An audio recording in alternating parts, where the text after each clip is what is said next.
Well framed. We're going live. I wasn't ready.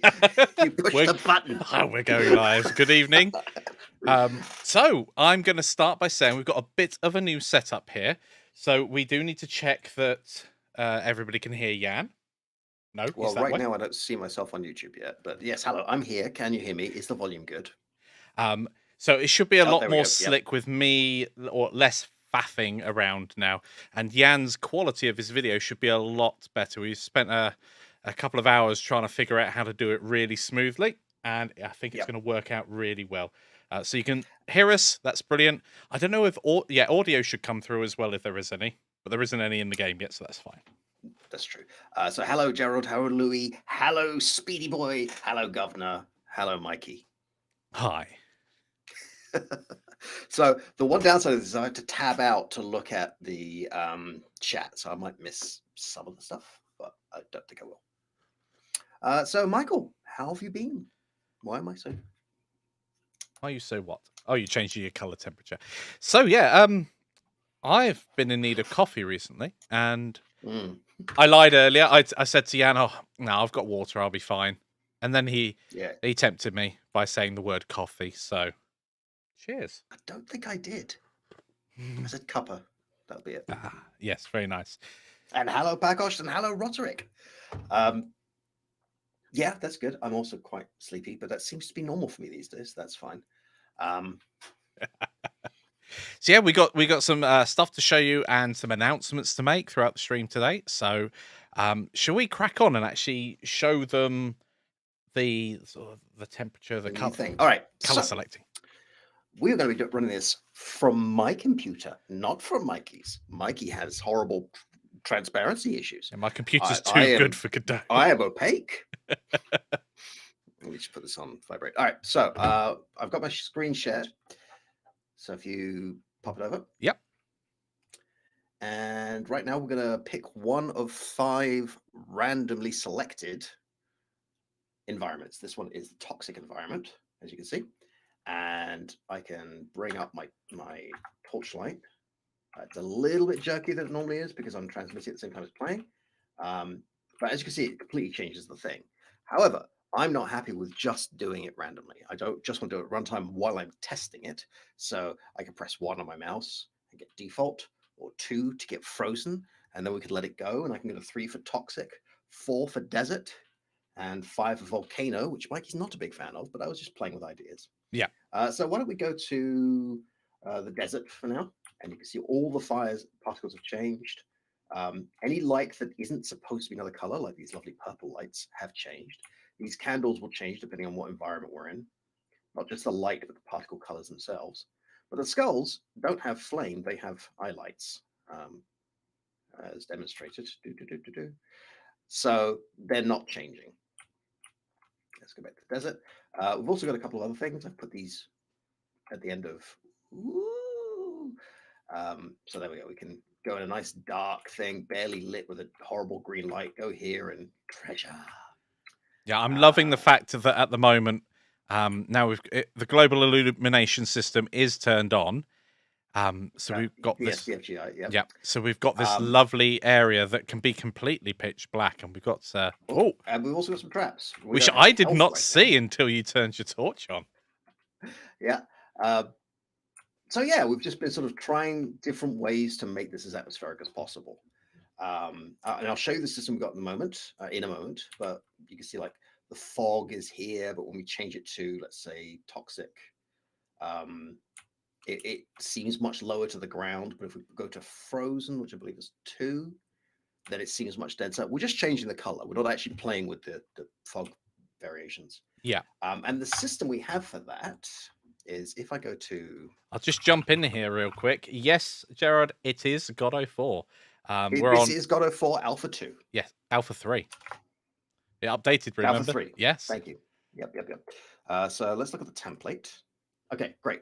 So we have a brand new class, and in that, I've got the fog color, which is the standard low-lying fog. I've got it to about 0.5 meter, I think, or 1 meter from the ground.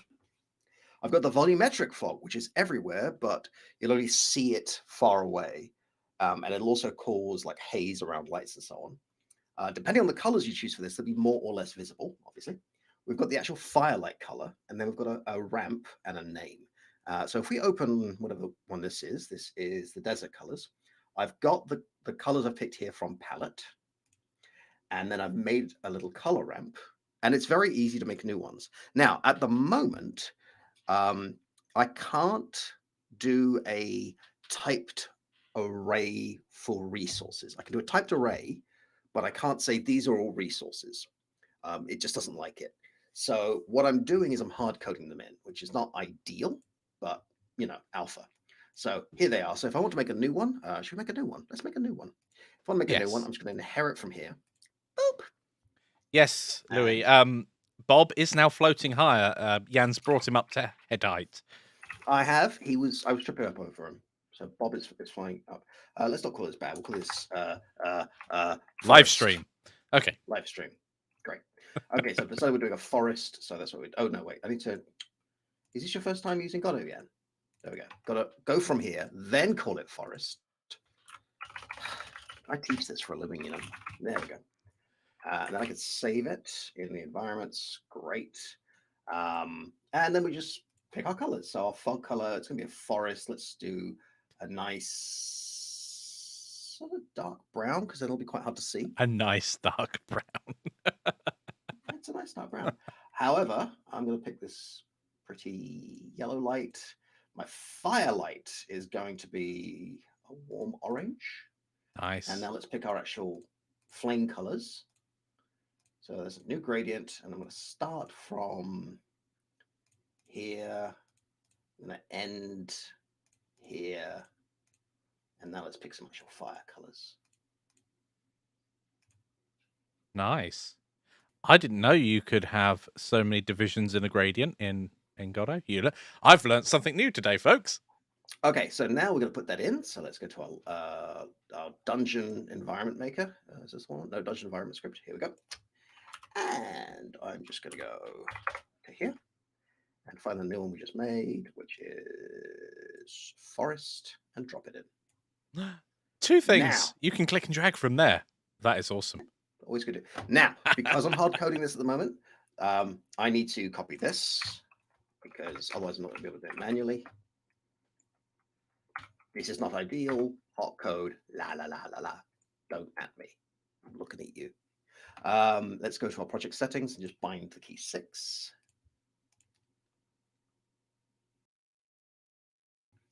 Nice thing about having an MMO mouse is I can type numbers without having to use the keyboard. All right, let's see what our forest looks like. It's probably going to be a bit rubbish because I haven't tested this. I just picked some colors. Where is it? There it is. Okay, forest. Didn't name it. Let's name it.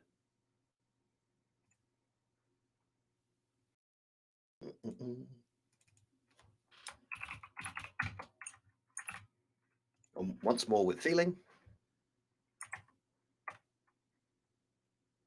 Wheelie wheelie woo. Boop. There we go. And let's go to the forest. And here's our forest.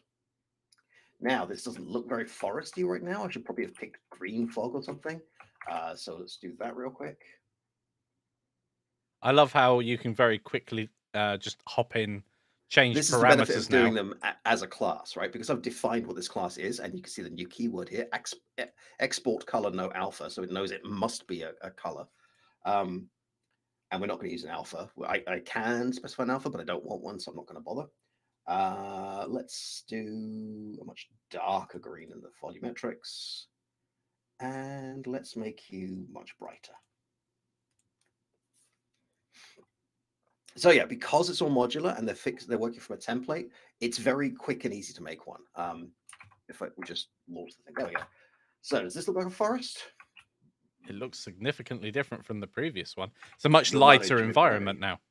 Yeah, we've got this yellow-green light everywhere. I don't know if this is a forest. It looks a bit concrete, but you see the way we're doing it, right?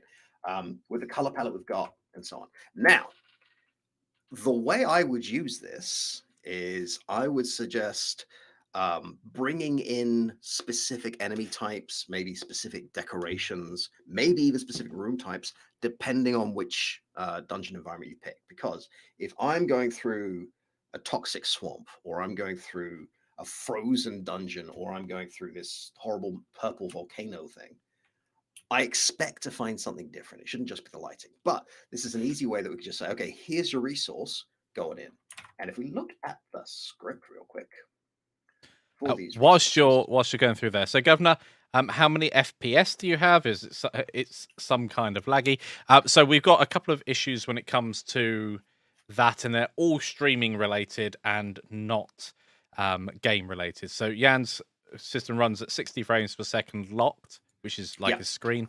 But when we ask his poor system to not only stream it and connect to the internet and do loads of other things, my graphics card runs at 60, but I can hear the fans whirring, like it's pushing it. Right, yes. this machine is getting on a bit. However, doing that and streaming at the same time, my machine's like, I mean, I guess I could do that, but I'm going to be taking breaks. The Like every actual 60 millisecond breaks, but the actual script for updating the environment, we're just going to get an integer in, and then we're going to say, okay, your new dungeon environment is whichever one of these the int is. Instantiate, which is the new keyword for instance, which keeps throwing me. Get your new fog color, get your new volumetric fog albedo, everything that's in the group torches, which isn't just torches, it's also candles, the chasm fire, and the firewall at the beginning. Update your new fire gradient, which is a method they all have, with the new firelight color. Finally, we're going to set the text. So when we go in and we find a room to explore, let me bring up the thing. There we go. So here we are in default, as you can see from the bottom right, which you might actually be able to read. Jump over some traps, bring in some torchlight. might be a The bit torchlight, small by on the way, mobile. you'll see now is Oh, it tweens in and out. So it's not just a flashlight. I've put a little particle there. Lots of trap spikes, which Bob should actually walk through. Bob, are you coming? Bob? what's Bob Bob? been caught on?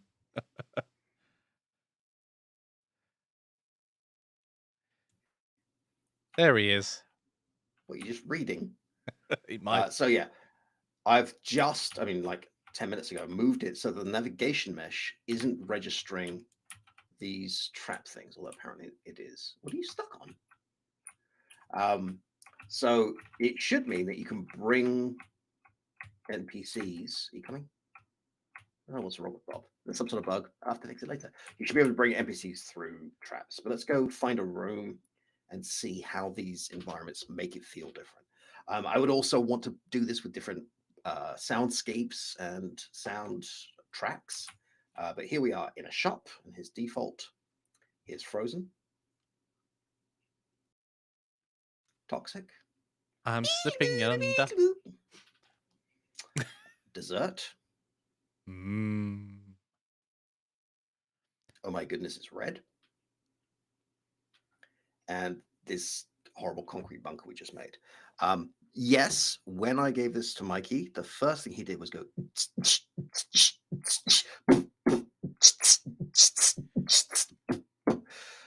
So I've got to jump in at this point and just say I was a lot better, so much better, and I did it for. That's true. I did it for a solid 15 minutes. Yes, he did. I was sitting there drinking my coffee, just waiting for it to get out of the system, but no. This is why Jan's showing it to you and not me. Yep. You will notice some of the lights don't update immediately. So this candle has this weird pool of light, which will at some point suddenly kick in. But as you can see, the library just feels very different with all of these different environments we've just made. Definitely. Here's a new one, which does actually work. Like it feels like a wizard's tower, but. So yeah, I can see a situation where either you let the player pick which theme they're going to go in, or as you go further down the dungeon, we're going to go into different areas with different things, or we pick one randomly. Like there's a lot of ways you could play with this. It could also give you some sort of affordance as to what is about to happen, what enemies you're about to face, etc. Exactly. I don't know what the deal with Bob is. If I jump on this stool, it should freak out. The table certainly will. So yeah, that's basically what we've been doing. We've been playing with these different looks. Mikey only saw this the first time yesterday. But yeah, that's that. I'm gonna stop sharing my screen now. And I'm gonna push this button. I'm actually not stopping sharing my screen. It's streaming to Mikey. I'm just letting him know I'm done. See? Still there. Yeah.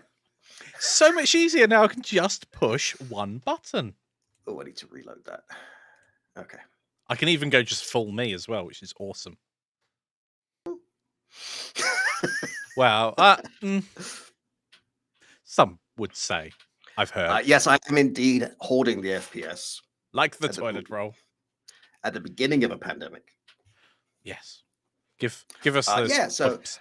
I've been working on lots of little visuals and things. I did try bringing in the old Aria and Skelly models. However, when I tried to import the animations, they all had empty keyframes. So either we need to redo our models, which we're going to have to do anyway with new animations, or there's something about the import of animations that's bugged or that I'm missing. So didn't play with that too much. Did give Bob some lovely trails sparkling out of his skull when he moves. They only emit when he's moving. Yep. I noticed those immediately. I didn't notice he was higher, but I did notice he had trails. He's also bobbing very slightly, which you'll only notice if you stop, Mm. because I thought it was cute. Because Bob is bobbing. It's a bob squared. Yes. So yeah, we are waiting. Well, I'm certainly waiting for Godot 4 to become more stable on my system. I'm really grateful that it is stable on Jan's. I mean, for want of a better Yes. description, the other thing that I don't like doing is sharing my screen, because when I hit Godot at the moment, there's a 50-50 chance that it just goes, okay, and just sits there Splat. with nothing. So that would be a bit of a crap show if I had to restart multiple times to get into Godot. So I'm glad that it is working on some systems. I'd be interested to know who's been playing with Godot 4 already. I have. What their experiences are. I know you have. But yeah, I've got. Well, I Looking want forward to to the look forward Blender to course, the. which should come at the end of this month, says Governor. Yes. It is the 28th. If only we had some news about Blender. Hmm. That was Okay. your cue. Back at. Oh, yes. Well, let me tell you a story. So, if you were an early access backer, you will be getting codes over the next couple of days, or be automatically enrolled. It's automatically enrolled, isn't it? And we'll make sure that we announce that on the Kickstarter. You'll be getting emails from Teachable as well, so we should have all bases covered. And also on the Discord, we'll make sure it's announced there, but we'll announce it specifically in the early access channel. So what early access are they getting? So you're going to have access to the beginnings of procedural weapons in Blender. So Yep, we get to play with the Wii pans. the Wii pans. Oh, the weapons. Yes. God of 4 has been pleasantly stable. There are some crashes and some things that they're working on them very fast. Like at the moment, I think the plan is every 2 weeks they do a new snapshot. There are some things that will consistently make this crash. For example, if I try and generate a navigation mesh, if I make the map too big and I try and generate navigation mesh without putting a pause in first, I've got a little timer on that scene just as a hacky way around it. It will just crash. Yes. It's trying to do the bake a navigation mesh without the mesh all there. So it falls over itself. I've actually not played with the new properties. I saw they replaced the setters and getters. It looks like a good system. Basically, you write like a little function in the variable, and that's just how it does it. But yeah, that sounds good to me. I've also been thinking about ideas for what kind of things to put in the new Godot 4 big course. Lots of things that we'll be working on when it's ready for it. When Godot is, in beta or getting ready for release. Mikey, would you like to know one of the ideas I had? Yes. I don't know if it's good or not. It's called scope creep. So the first project we do is probably going to be about variables and functions, right? Just a nice, simple introduction to. Remember that idea I had for a pub name generator? Mm-hmm.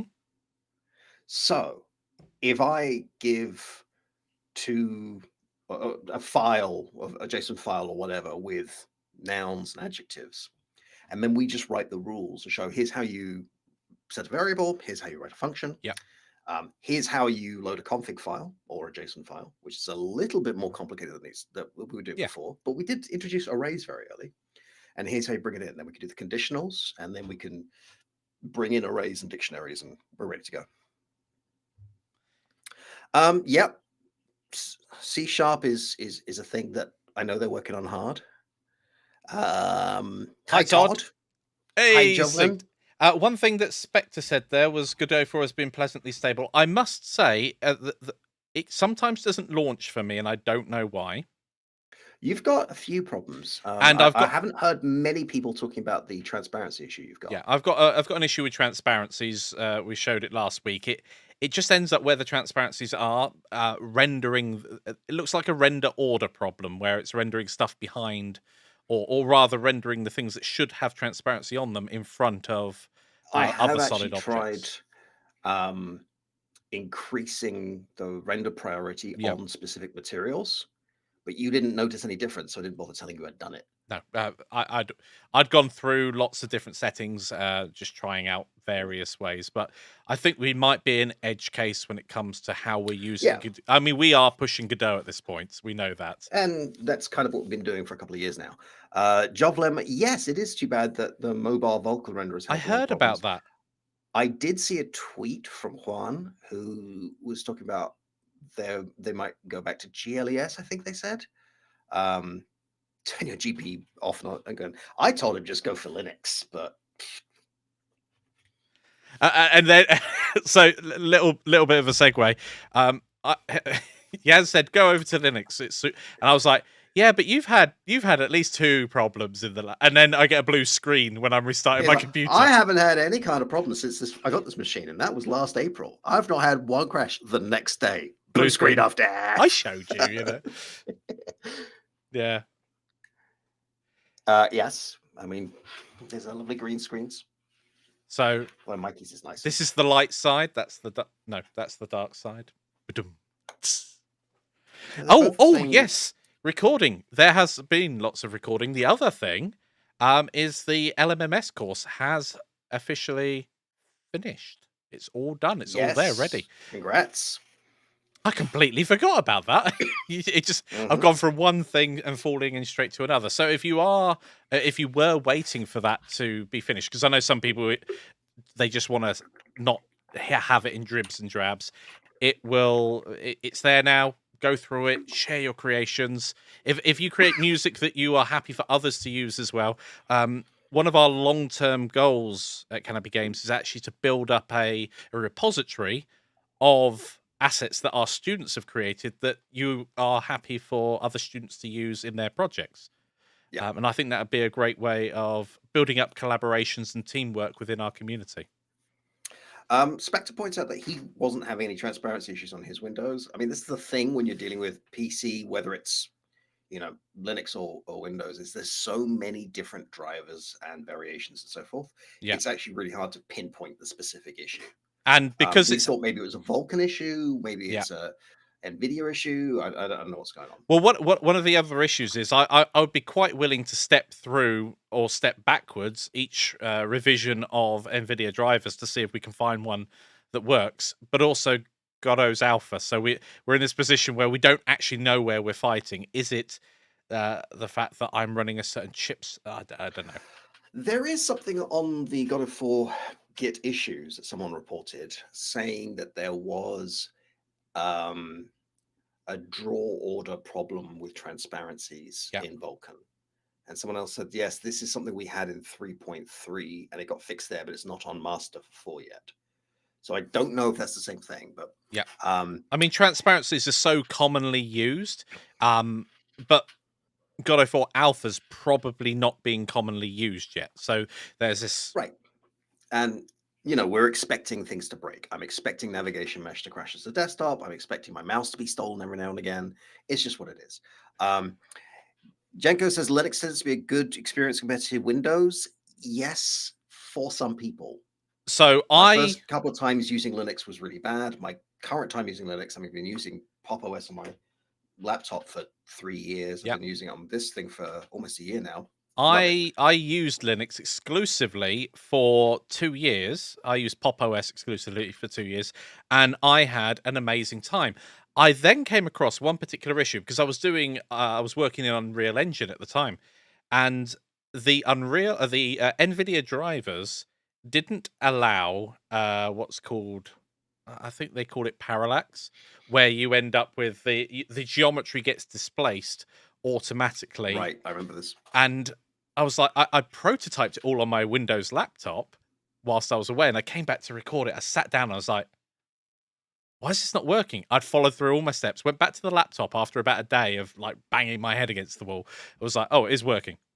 Same project, just moved it across. That's working. And it took me a Yep. few minutes to work out, and I had to dive into like driver update and feature lists to even work out that wasn't that just wasn't a possibility. Gonna work through some chat now. Volt's just started the Lemons course. Fantastic. Glad you're enjoying it. Genko, I'm really glad you're enjoying the channel and content. Spectre, it is not the type of transparency because we went through all of them and tried render priorities and all kinds of Yeah. things. It actually doesn't matter what kind we use. It looks like we're dithering, like we're Yeah. using alpha dithering. It does, this- however, disappear if we turn transparency off. So, Yes, if we have no transparency, we don't have transparency problems. Governor says Linux is a high price to use for stability. Let's not get into to operating system wars. I'm happy for people to enjoy whatever operating system they Yeah. want. I have never liked using Mac. I hate using Mac. It confuses me. It makes me grumpy. But I really like that it's there for people who enjoy it Yeah. and that they can do awesome stuff with it. Like whatever you want to be using is what you should be using. I mean, one of the things I'll jump in here and quickly say I enjoy the Mac. I enjoy Windows. It's incredibly good if you like gaming, and I really enjoy Linux as well. I love all of them. I have to say, in my personal position, that I've now got too much hardware that doesn't work on Linux. That I'd actually have to. There's a cost for switching, not just in time, but actual. I mean, there's some stuff. argument to be made there that could be a sunk cost fallacy. It could, depending on how much you use that hardware. Like, I don't think it's an easy. The other thing that I think is something that all Linux users can attest to is when you actually have a problem, the solution can be part of a different distribution, so it can be much harder to actually troubleshoot your system. It's an operating system that I recommend for people who are really comfortable with command lines and tinkering. Because the last time I seriously tried to get into Linux about 10, 15 years ago, I just couldn't use it. Now I was getting audio issues and I was able to track down where the issue was, write a simple little batch file to change things around. Like, I'm not an expert, but I at least understand the solutions when I'm implementing them. And definitely with the advent of the Steam Deck that's just been released by Valve, that uses Arch Linux as a backbone, we're definitely going to see a much bigger push towards Linux compatibility. I have to say, it's phenomenal. The 8 months or so I've been using Linux on this machine, the only game I've not been able to run through Steam's Proton is Teardown. Well, now I haven't tried everything in my Steam library, but everything I have tried, even stuff that isn't like I picked up Hitman 3 when it was released on Steam, because I love the other two games, and flawless out the gate, just perfect. Oh, I again, it's horses for courses because I know that a couple of the games that I do enjoy playing just don't work because of the anti-cheat mechanisms. So it's one of those things. Certainly, the last time I looked at it in all seriousness, and I don't want to be constrained like that with gaming. They've solved some of that. Yeah. I don't play competitive online games that require cheat protection. So yeah. So yeah, your mileage should vary. I stopped using Windows because I was not enjoying my time with Windows. Yeah. I'd lost all my stuff twice due to that was so updates. Unfortunate. Like I was just over so it. Unfortunate. But I'm not somebody who believes that means everybody else has to be over it. If you are enjoying Windows or you're enjoying Mac, you should be using those systems. If you want to use Linux, you should use Linux. Ultimately, whether or not it's your hardware or software that you're using, it's all tools to get an ultimate goal done, whether that's creating games, creating music, creating art. As long as the tool is working for you, I mean, I don't care. I have this a lot with Blender. Within the Blender community itself, there is a small but very vocal, hardcore set of Blender enthusiasts that insist on doing absolutely everything in Blender, even if it's not the best tool for the job, but it can do it. Now, I admire that because that's actually what would potentially push the program forward when someone's trying to do video editing in Blender, for instance, as one example, or physics simulations. To be honest, Blender's not the best for those, and you're going to probably struggle much more and spend a lot more time developing a scene if you're relying on particles and physics. But it can be done, and so if you don't want to use those and you want to hunker down on one tool, then that's kind of a decision that you can make. But knowing that there might be another tool just to the side that would make your life a lot quicker or easier. A great example might be a program a few years back called Crazy Bump. So you could play around and try and develop textures and things like that in Blender, or you could go take a photo, pop it in this other program, and get literally 5 or 6 different texture maps out that you could just pop straight away into Blender and just carry on. So Yep. I could ramble on specific about types that of in ages. software that you rely on not being accessible on an operating system is always a thing. It's been a thing with Mac and Windows all these years. It's a thing with Linux. Like if you are reliant on or just really comfortable with a certain piece of software and it doesn't work on the other operating system, that's a deal breaker for a lot of people, and that's fair.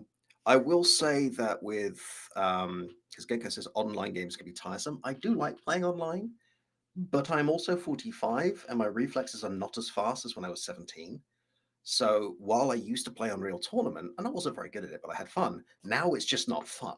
Yeah. Like getting owned by a 12-year-old because I can't click as fast as I used to be able to is like just reminding me of my own mortality. And I'd rather play a cooperative game. Like I'm not in that space anymore. Yeah, I'm in both. I'm also somebody that will happily throw a board game, and I don't mean to cross the room. Like I'll lose a board game without people realizing it if I think the people around me are not enjoying losing. Like I'll give them that win. Like I'd rather play with somebody and have fun than have victory. Yeah. Which is not the right mindset for a competitive game. I'd say that. I'm a big fan of survival games myself, and I really enjoy them when you can play them cooperatively. Unless it's Ark, in which case you don't. For some reason, and I still to this day, it might just be. I love. I've been playing it recently. I adore Ark. I think it's beautiful. But on the other hand, 7 Days to Die, very impressive game. Lots of people enjoy it. Never wanted to play. I watched some live streamers playing it. Yep. They seem to be having fun. Never wanted to play it. No idea why. I think I'm just a bit bored of zombies. Maybe. I have to admit that a lot of the games I play seem to have zombies in them. And I have not played Dying Light 2 yet because I'm a cheapskate. I'm not paying 50 quid to it. Yeah. Well, it's interesting because that was a game that I only got like after it had been out for like 4 years. I went, oh, this looks interesting. I think it was like 10 quid on Steam or something. And it was amazing. And I'd blown it off before because I wasn't a big fan of, what was it, Mirror's Edge, the parkour simulator. I tried that. I didn't like it. And so when it said it was a parkour game, I was like, no, I don't like that. So it's very interesting how I'd played a game of that type of genre and then not liked it, and then sort of put that upon something else, and then was like, actually, yeah, I do like it. Yeah. Pacos reminds me of a quote from Ghost in the Shell, like the original anime. Over specializing, you breed in weakness. The problem with one tool trying to do everything is it's very hard for it to be very good at everything. Yeah. Hello, Hakeem. So yeah, there's a lot of fun to be had with the alpha. I don't think the problem we're having is Windows, but I think there's something going on with Mike's specific setup that is just causing issues. So it's easy just to stream it from this side. Yeah, definitely. I did try to put in a little Easter egg for Mikey today, just in case he tried it, because there's one thing that Michael always does in this current prototype. Mikey, what do you always do? I clear up. I put the benches away into the coffins, sir. So I was trying a system whereby if you move the coffin lid, these huge colored particles come up and a paper squeaker noise happens. But it wasn't detecting the lid moving. And that's a shame. That's what I was doing 3 minutes before we went live. I was like, I don't really have time to be doing this while we're... Yep. Back to Godot. Okay. Well, that was a nice... play. Yeah. Speaking of which, I think it would be great to show it off again because we'll have newcomers that have dropped in since we showed it off right at the very So why beginning, don't so we we could talk about start Godot as well. with something we didn't do this time around? Let's take a look at the weapon generator. Yes. So there's going to be a companion course to the one that I will be releasing later this week in early access, where we're going to generate the random weapons in Blender, but we're also going to use the random weapons, take those components, and also assemble them over in Godot. So you can have a procedural weapon set up, either with the weapons ready to go and all made up, or you can learn how to put them together in engine as well. Right. So let me just bring up chat again so I can see what I'm doing. No. Give me chat. So what were the results when replicating Mike's setup? Okay, so what we have, do you want to talk about that, or should I talk about this? I'll quickly answer that. We can't really replicate my setup anywhere else. I've tried it on another machine in the house and it behaves the same. I could try it on another machine. I don't think it's got anything to do with my setup specifically. But then again, I'm probably also not going to reinstall my entire operating system to see if it was a slight bug in some installation at some point. It's likely with iterations of Godot and a new driver coming out that it will just go away at some point. Yeah. Okay, so these are not the assets we'll be using. But to test the concept, I got Mike to make a bunch of blades and a bunch of hilts, including crossguards, and a bunch of pommels, which, if you're not familiar, is the little weight at the bottom of the sword. And now when I press space, it's just going to generate a weapon. But you'll also notice it's picking materials, and the text at the bottom is changing. A sword made of iron and gold, which does 26 damage and is worth 68 gold. What's interesting is if those two were the other way around, a sword made of gold and iron, these values would be different. So let's take a quick look at how that's working. So if I go to my random sword generator and close that because I don't care, and close this. There we go. Where'd you go? Come back. Okay, great. So the first thing is we have an array of resources, which is causing lots of errors because right here, implicit new class name. So you remember where I was saying that you couldn't have typed resource arrays? This is why. You just get a bunch of errors. But for now, I'm happy with it. All right. First, randomize. We're going to be using random stuff we want to call randomize. Second, generate sword. Why am I calling generate sword here rather than just doing that? Because in Godot 4, you cannot access child nodes in a ready function. It doesn't have access to them. So you have to put another function in here. All right, so first we're going to make sure that we don't have any assets in there. We're going to get rid of all the meshes. Then we're going to get all of our meshes for blades and hilts and pommels. And we get all of our materials, our metals and our wraps. And then we're going to add them in. And then we're going to start a timer. Once the timer is... Can you just go up for a second? Has Godot always had that not equal to symbol? Or is that new? No, that's new in 4. Okay. I thought I would... Yeah, awesome. Right. They've also done, if I do less than or equal to, it changes it to the actual symbol. Ah. I'm learning a lot today. Is equal to, it actually, it's really lovely. Sorry, carry on. So after that, we're going to start a timer. Why are we starting a timer? Because the mesh might not have finished loading yet. So trying to switch the materials is a problem. Then I'm going to get the material name. If both materials are the same, gold and gold, it's just going to call it a pure gold. Otherwise, it's going to say a sword made of 1 and 2, which does the amount of damage and is worth the amount of gold. Okay, so how do we get that detail? Well, let's look up our bone. Oops, come back. So we have bone weapon material. Now I look at it here. It has an actual material. It has a name. And these are the same materials we're using for our props, so it'll match. And it has damage and it has value. And I can change these for all of my weapon materials. So Lilactium, made up thing, is a nice dark purple. It's worth lots. It does the same amount of damage as bone. Great. Get into our random sword thing. And right here, the damage is the floor of the first materials damage plus the second materials damage times 1.5. What's the floor? Get me the lowest integer. Ignore the decimal. And the value is the same thing the way around. So material 1 is more important for the value than material 2. Material 2 is more important for the... So that means when you're going through and you're trying to find these weapons, it actually makes a difference if you've got an iron and steel sword or a steel and iron sword, or a gold and gem sword might be worth money, but a gem and gold sword, now that's where the big money is. And as you're going to be collecting these throughout the game to sell to buy the equipment you actually need or to upgrade your base, that starts becoming important. We are still working on ways to make the icons work. We've got a proof of concept working a while back. Haven't done it in Godot 4 yet. With that done, should we take a look at the level? Mm-hmm. All right. Is calling Get Child Zero over and over a performance hit? It is indeed. However, it's a very small, simple scene, and it was more of a proof of concept. But when we get to actually teaching it, that's not how it's going to look, because you're quite right. That is a performance hit. It's negligible at this rate, but not best practice. Okay, so here is our level. We have the level, we have the navigation region, we have the dungeon maker. Let's make a bigger dungeon. Let's make 8 by 6. Why not? We have the dungeon environment itself, which has a script.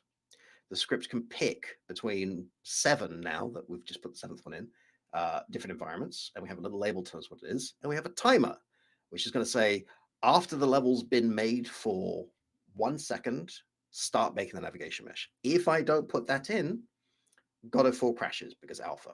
Let's see how that looks. Oh, yeah, hang on. So you see these errors here? Yeah. STFGI. So let's reload current project. Close that. Cause alpha. Okay. Once more. With feeling.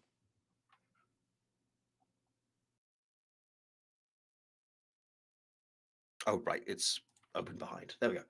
Okay. So let's come back. Awesome. Great. So let's start with our default environment. Here's Bob. I like playing with particles. My frame rate is sinking because I'm streaming. Here's my collision particles. And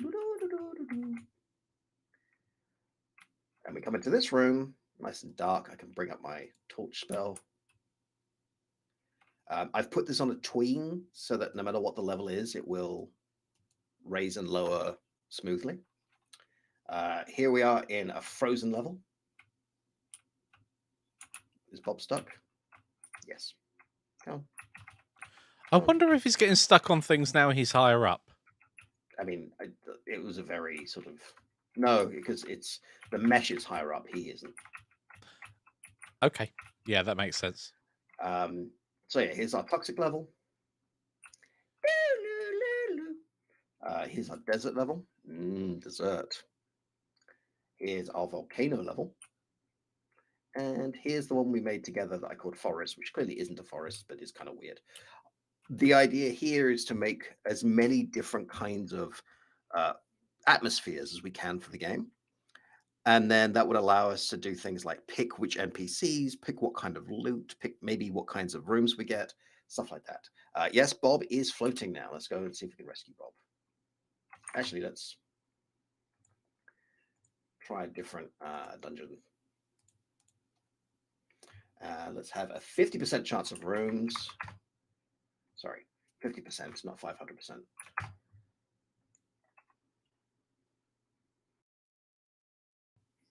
And it's gone behind. There it is. Magic, magic, magic, magic. Okay, so while the navigation bakes, it's going to slow down a little bit. And then Bob will start moving the moment he's able to find me. There you go. Until the navigation is baked, he can't find me. So I've just put... I found a pit of fire. So there's a little... Oh, I had to get rid of the reload if you fall in the fire because reloading was bugging out. Yeah. So here we are in the volcano. Let's go to... Actually, I like the volcano. Let's go to volcano, especially when you open a chest. Woo! That wasn't. I mean, So should you load up the navigation mesh so they can visualize the actual sure. loading Let's of take a look. it? I have to come out of here. Let's go to debug, visible navigation, run the level.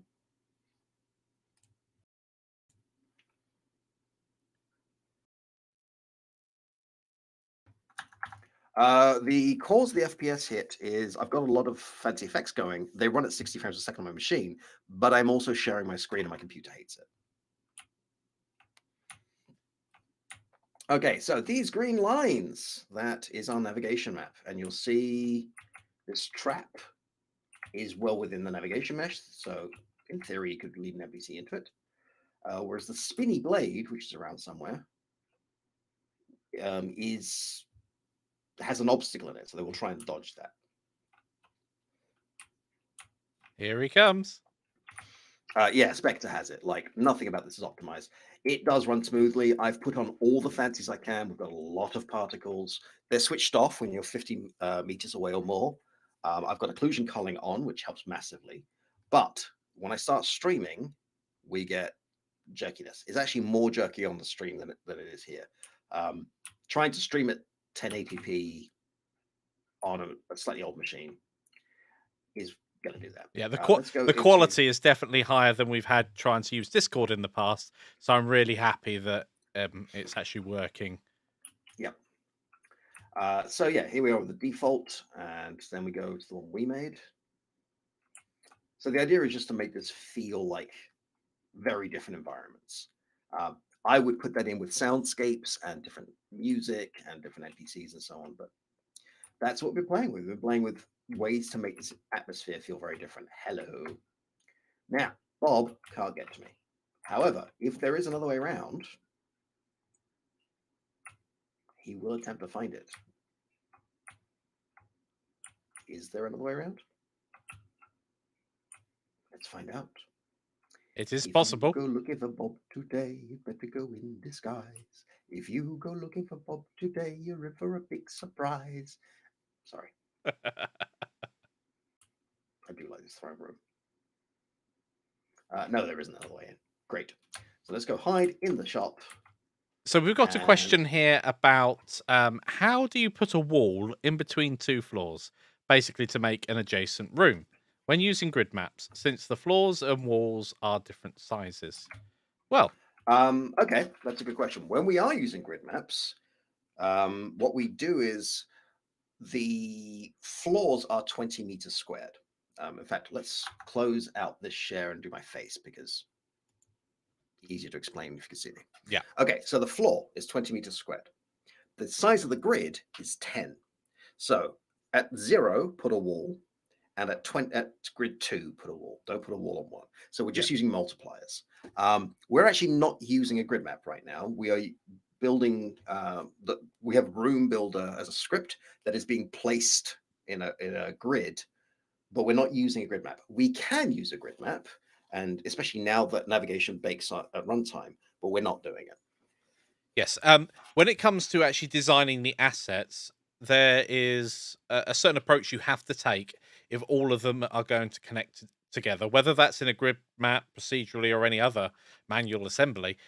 You're going to have to make sure that your assets themselves actually fit within the boundaries so they don't intersect with one another and pass through, but also that they link up. And that's something we'll be covering when we actually get to making modular dungeons, which is, of course, scheduled for soon. Yes, soon. Actually, if you share my screen again, Mikey, yes, I can show them how we're doing it. So when the dungeon starts being built, let's get some nice space. Here we go. Get rid of that. Well, gee. Great. Okay. What did I just change? Help! Changing everything. Okay, great. So we have, that's the player. That's what I'm looking for. Again, not optimized, very rough and ready. We were using plain floors and rare floors. I'm currently not doing that. So this plain floor isn't being used at all. On ready, make floor, because we can't we can't access a child or add a child in ready. Okay. So I want you to go to Room Picker and get the floor. Let's take a look at Room Picker. So we've got Room Maker here.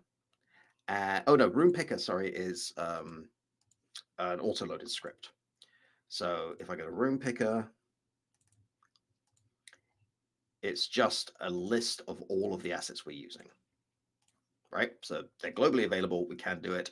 And when we want to get a floor, we're just going to run that script once. We're not going to run it every single instance. Once that's done, then rotate the floor randomly. Rotation appears to only be in radians now, so I'm having to put them into degrees because I didn't learn radians at school. Then add the floor. Great. Then I want you to make the walls. So we've got a little bit of code to see where should the walls be. If there is a wall, put a wall. If not, then put a door there. Finally, when we've been through all of those, we run. Where is it? Here it is. Once we've placed all the rooms, then we're going to check for the walls. We're actually doing that in the wrong order, but we're checking for the walls and then we're adding the walls in. If there's already a wall listed in the position we're looking at, we don't want to add another one, right? So we're building up a list of walls we've placed, which is around here somewhere. Here we go. A list of walls we've placed, and that's just coordinates. That's just vector 2. Because we're only dealing with the X and Y. We're not dealing with, well, the X and the Z, really. We're not dealing with the X, Y, Z. Yeah.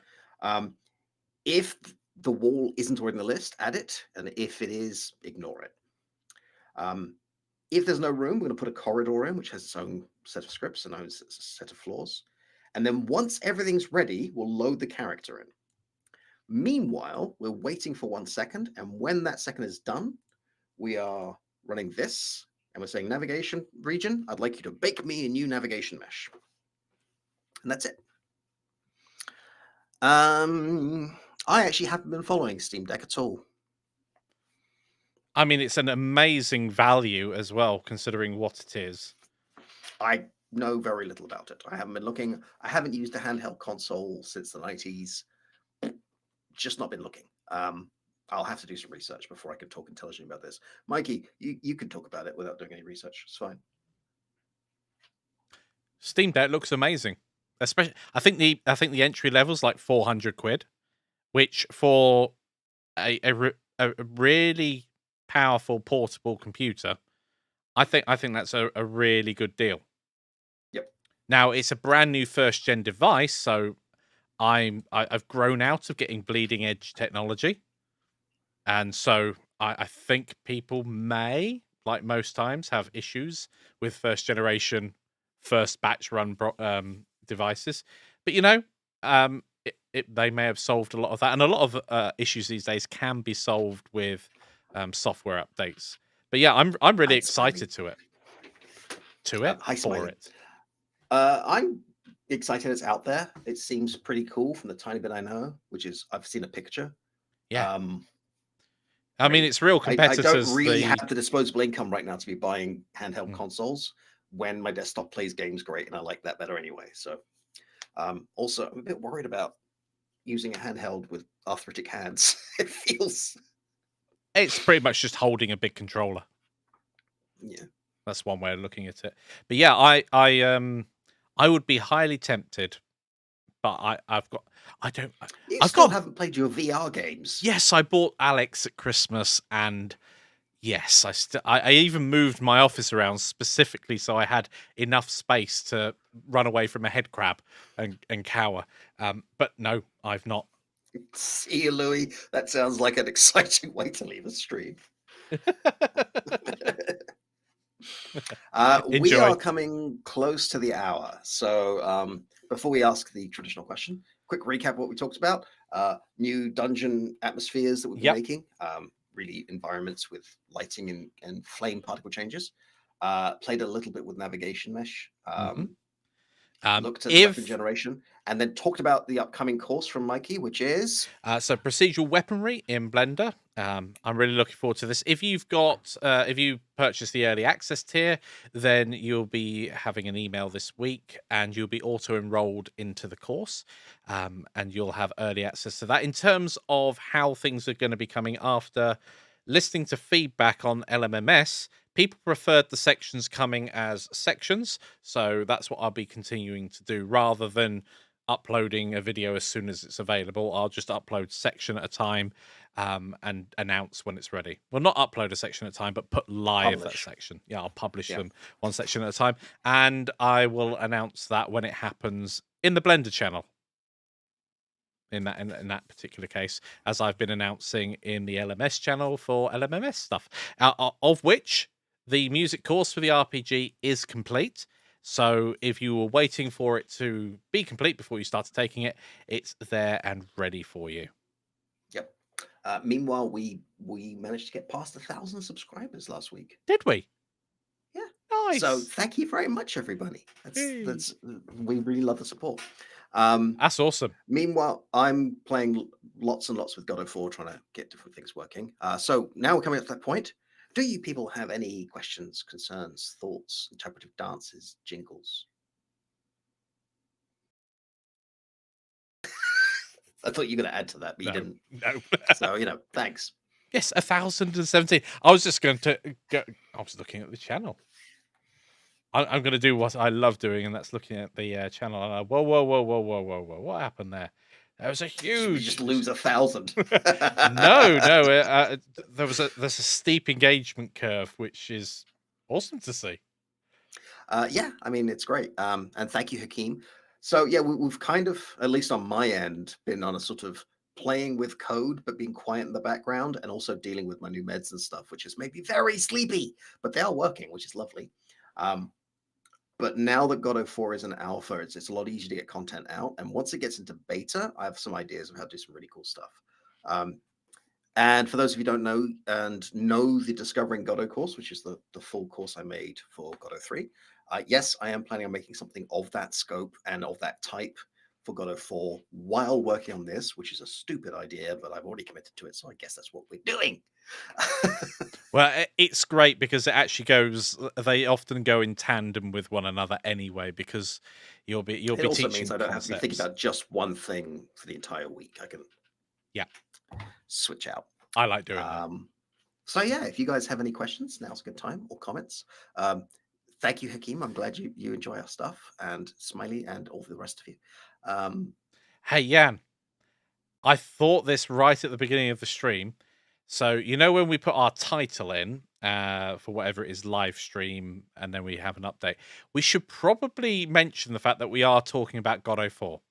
So that if anybody's looking for Godot 4 I content. did last week. Yes. And there was a huge spike last week. So I think we should do that more often. Fair enough. For the record, I'm really enjoying the new Vulkan renderer, the new lighting techniques, the new particles. I'm really liking playing in 3D. Yeah. There's still work to do. It's not ready for prime time. The engine isn't. It looks. Don't use this for life projects, but it's a lot of fun. It looks so much better than Godot 3. Like, orders of magnitude better. Oh yeah, these are the same assets and the same colors, and it looks better. Yeah. I am having to go through all the meshes and resave them because they're in a deprecated format. I am having to go through every particle we're using and remake them because a lot of the particle stuff has changed, and any movement in the particle it isn't being saved, but they're still looking good. Yeah, I'm really enjoying it. Do you have problems with code completion in Godot 4? Yes, I do have problems with code completion. Sometimes it just doesn't complete. I don't know if it's just not ready or if it's a change. What happens if you try and use add child or similar stuff in ready? Let's show you. Mikey? Beep. Yes, don't worry, Roderick. Let's pick just a random thing we can put in. Let's not add the same level to itself. That's stupid. Let's put in a prop. A reciprocal level. That's not going to work. Yeah.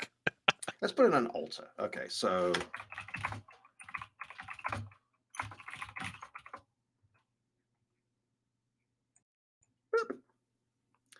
Okay. So function ready.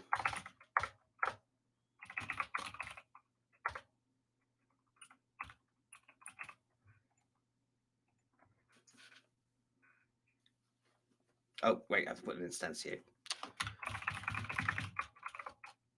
Did I spell instantiate? It's gone blue. Yeah, that doesn't mean anything. Oh, okay. I thought I saw it change color. That just means it's a function. Nah, okay.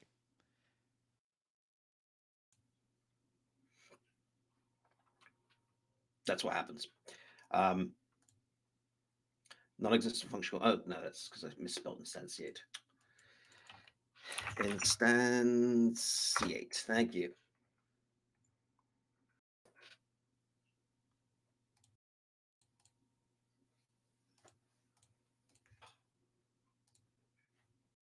It just hangs. Oh no, it did come in. Maybe they fixed it. Ooh. So yeah, what was happening before? It was just saying, no, I can't access this unless the problem is.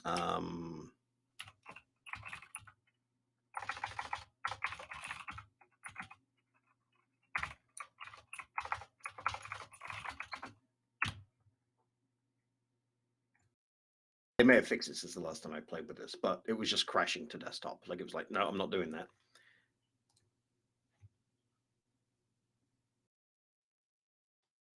But it appears to be fixed, so never mind. It's still working. Don't mention non-fungicidal totems. I don't play with them. I'm not doing it. That's a nice, easy, dramatic, drama-free question. Mikey, what are your views on NFTs? I don't have any. Good. I don't have any on stream.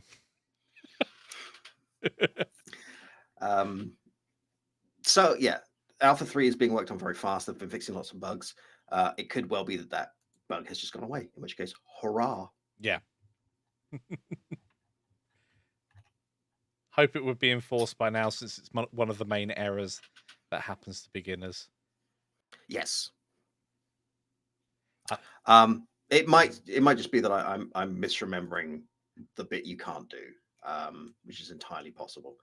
If I look in Room Maker, you can't add child in ready. Apparently, you can. So. Well, it's good that these sorts of things are being worked on and fixed. I mean, it's very tempting when you're developing software or games or anything along those lines to latch onto a new shiny and focus on that new thing and the exciting thing, and leave other things just barely functional. But yeah, it's good that they're working on the bugs and trying to get it stable. I mean, it was the case before. Here, let me try this. If I run that, will it crash?